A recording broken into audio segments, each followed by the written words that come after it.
Good morning. This is KELOLAND on the go with all you need to know in news and weather as you start your weekend. We also have your Boredom Busters coming up, but first, our top story. A South Dakota girl has died in a storm in Minnesota. Authorities say the 4-year-old girl died when a tree branch fell on a tent at a city park in Mankato, Minnesota, early Friday morning. The girl was with her family at the park for an annual powwow. The girl died at the hospital. Other family members inside the tent were not hurt. Lutheran Social Services says its decision to not resettle evacuees from Afghanistan and South Dakota is not necessarily a final one. South Dakota is one of only 4 states that won't be taking in refugees. But LSS says the situation in Afghanistan remains fluid and does not rule out the possibility of Afghans coming here in the future. We're always evaluating the decision, so if circumstances change, we might reconsider. The other thing I'll say is it's possible we will have Afghans come into South Dakota who may be resettled into a different part of the country and decide to move to South Dakota because the conditions are good. South Dakota does not have a large Afghan population to begin with. LSS says they've only resettled 12 Afghans here over the last 5 years. The family who ran H&I Grain and defrauded northeastern South Dakota farmers out of millions of dollars learned their fate in court on Friday. Jared Stephenson was taking farmers' crops at H&I Grain and kept promising to pay them. Instead, he was gambling their money away, hedging commodities to the tune of $10 million. Even when the PUC revoked H&I's grain license, they kept taking farmers' crops. As part of a plea deal, Jared Stephenson, his wife Tammy, and his mother Joanne all pleaded guilty to 1 felony charge. While the judge could have given them probation, he sentenced Jared and Tammy both to 5 years in prison. Do you feel betrayed? I do, because it's a matter of trust, and I trusted them to handle my commodities and pay me for what I delivered. Ultimately, we got a good result. We would have liked to have seen it proceed a little faster, but we're just happy for the producers that, they got some form of justice out of this deal. Joanne Stephenson was sentenced to 120 days in county jail and 2 years probation. All 3 have been ordered to pay $5 million in restitution to their victims, but prosecutors don't expect that to ever happen. KELOLAND Investigates began looking into H&I Grain fraud in 2017. You can read our entire investigation over 4 years right here on KELOLAND.com. Let's get a first look at the forecast now with the meteorologist Adam Root in the Storm Center. Good morning, Adam. Good morning, Perry, and good morning, everybody. We're off to a seasonable start to the day, but it's going to get warm and windy as we head through the afternoon. We'll head to Falls Park on this Saturday morning. 60 at the airport, south wind at 9 miles per hour, and this is going to be a rather windy day on the way. South winds will be sustained at 15 to 30 miles per hour. We could see some localized gusts in the afternoon. We're warming up nicely across the region. 57 Pierre, 51 Rapid City, but 60 already toward Custer as well as Mitchell. A couple of 40s hanging in there. Sisseton and Ortonville both at 46, 52 in Aberdeen, 55 as you head toward Yankton.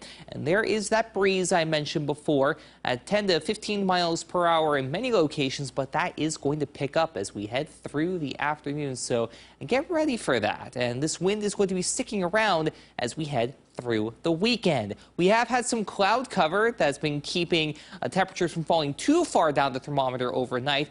However, we are going to have even more warmth with or without the cloud cover as we head through the weekend. And then that's it for a while. Details on the last days of summer and the first days of fall are coming up. All right, thank you very much, Adam. Well, KELOLAND veterans are on their way to Washington, D.C. this morning to see memorials in their honor this weekend. Participants of the Midwest Honor Flight attended this banquet in Sioux Falls last night before getting up early in the morning to catch their flight. It's the first time in nearly 2 years that Midwest Honor Flight has sent a group to D.C. KELOLAND's Dan Santella is accompanying the veterans, so make sure to follow his posts on Twitter or Facebook today, and then watch for his on-air coverage next week. It is day 2 of the Sanford International at Minnehaha Country Club in Sioux Falls. Gates open at 8 a.m. The players tee off starting at 11:15. The Grillin' on the Green burger competition is at 6 p.m. at the ranch. There's free parking for the tournament in the former Sears and Yonkers parking lots at the Empire Mall. Shuttles run every 15 minutes. The final round of the Sanford International is Sunday. 30 newly built homes are on display this weekend as part of the Fall Parade of Homes. The homes are located in Sioux Falls, Brandon, and T. The hours are from 1 to 5. All of the homes are free to see except for the feature home, which costs $5 to tour, with the money going to the Sioux Empire Home Builders Care Foundation. The Buddy Walk is a benefit for the New Directions Down Syndrome Association. The 1 mile walk begins and ends at Sertoma Park in Sioux Falls, starting at 10 a.m. Lunch will be served following the walk. The Walk to End Alzheimer's raises money and awareness for Alzheimer's care, support, and research. Registration is at 8:30 at the Levitt at the Falls in downtown Sioux Falls. A ceremony is at 9:45. The 2 mile walk begins at 10. All vehicles are invited to take part in the ALS Poker Run. Registration goes from 11 to 1 at Steve's Bar in Trent, South Dakota. The cost is $20 a person. Adam?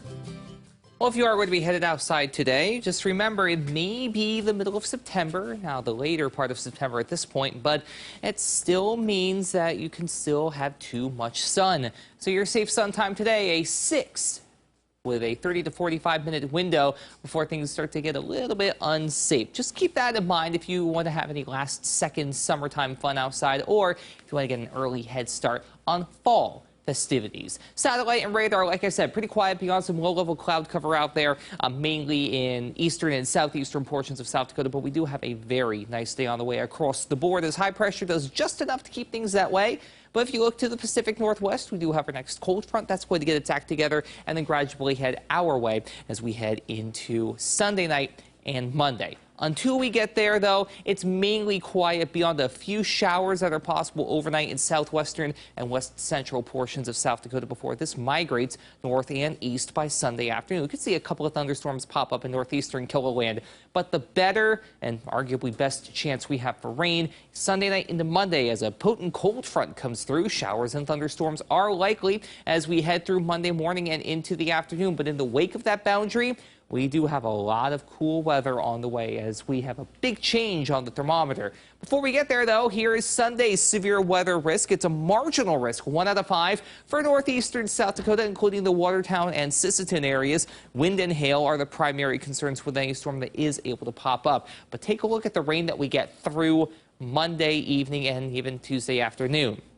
Yes, the lion's share is east of the James River Valley, but even West River, it's not a 0. Any rain we get is going to be a net positive. But like I said, with the arrival of that cold front, we get two things. We get the rain and we get chillier temperatures on the back edge of that boundary. Temperatures on Tuesday and Wednesday are going to struggle to get out of the 60s, so it is going to feel like fall even on the final day of summer. Today, it'll feel like midsummer. 70s and 80s East River, 90s to the west. Everybody gets in on a rather windy day and night. As we take a look at the 7-day forecast, from 88 on Sunday to 66 on Tuesday. In between, showers and thunderstorms are likely as we stay breezy through Tuesday. Then we mellow out for the second half of the upcoming work and school week. Have a great day, everybody. For more on your local news, weather, and sports, you can always head on over to KELOLAND.com.